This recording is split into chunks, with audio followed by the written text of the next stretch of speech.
Pamirsa, kasus sembuh COVID-19 ring Kota Denpasar, kekantenang sayan mewawah.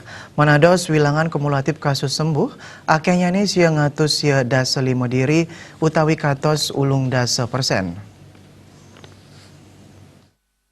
Tiosan punika, menurut bicara gugus tugas percepatan penanganan COVID-19 Kota Denpasar, Idewa Gederai, kasus positif kanton mewawah.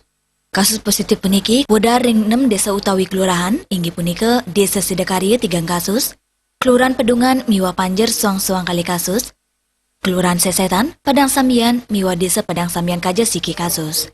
Keramat alar kaptiang mencapang rasa waspada, terdisiplin sejeroning margiang protokol kesehatan, rumah masuk saking rumah tangga, miwa wawidangan jero suang-suang.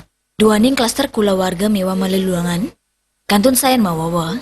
Dengan wilangan kumulatif kasus COVID-19 ring Denpasar, sampun ngantos siu satak 6 dasa kali diri, makata pitung dasa sia persen sampun kena, taler 14 diri pada, mewah satak seket 3 diri kantun kerawat, Asmara Putra Bali Pos Nguningayang.